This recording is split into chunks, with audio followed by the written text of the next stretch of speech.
نبی علیہ السلام فرمایا بھئی اللہ تعالیٰ نے موسیٰ علیہ السلام نے کہا بھئی اے دریا دے اس کنارے جناب یوسف علیہ السلام دی قبر مبارک انہوں کھودو تے آپ دا جسم مبارک پار لے کے جاؤ. عرض کی تھی سانوں تے پتہ کوئی نہیں. فرمایا کسی کو پوچھو. آپ دے غلام گئے پنڈ تلاش کرتے ہیں ایک مائی بڈھی لبھی. موسیٰ علیہ السلام فرمان لگے مائی جناب یوسف دی قبر کے تھے. انہوں نے کہا جی نہیں دسنی. انہوں نے کہا ایک شرط ہے. انہوں نے کہا کی شرط ہے؟ انہوں نے کہا جنت چاہی دی تے نالے وہ منزل چاہی دی جتھے تسی رہنا ہے.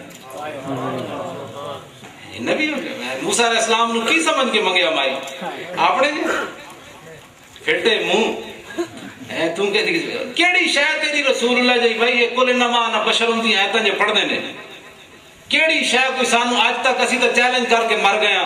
رسول اللہ دا پیشاب مبارک جڑا ہے اس دی خوشبو صحابہ پی لیا.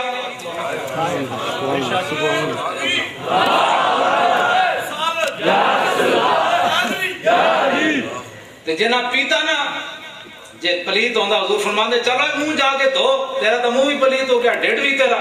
حضور نے فرمایا تو پی لیا ہن تیرے ڈیڈ درد نہیں ہوگا. صحابی کہندے نے حضور پیشاب کرنے واسطے تشریف لے گیا میں جدوں گیا تو ترے وٹے پے سن تے خوشبو ہی خوشبو. کہندے نے میں او جیب وچ پا لیا. اگلی گل جڑے صحابی کہندے نے میں جدوں مسجد وچ آیا بڑیاں بڑیاں خوشبوواں لا کے لوگ آندے سن جدوں میں او وٹے پا کے جیب وچ آندا سی نا تے ساریاں خوشبوواں تے خوشبو غالب آ جاندی. اللہ تو کیڑی دنیا تے پھردا پیا تو کیڑے گلاں کرنا تینوں عقل کوئی ہے؟ تے صحابہ حضرت عبداللہ بن زید انصاری کہندے ہوندے سن حضور جے تانوں نہ میں ویکھے تے میں تے انا ہو جانا. تے جدوں امام الانبیاء ظاہری دنیا تشریف لے گئے تے پتر نے آ کے پیچھے دسیا انہاں کہ ابا جی پتہ چلیا حضور دنیا تشریف لے گئے؟ میں کہا نہیں. میں کہا حضور تے تشریف لے گئے ظاہری دنیا تو تے آپ نے ہاتھ چک دیتے اللہم عذب عن البصر حتی لا ارى بعد حبیبی محمد.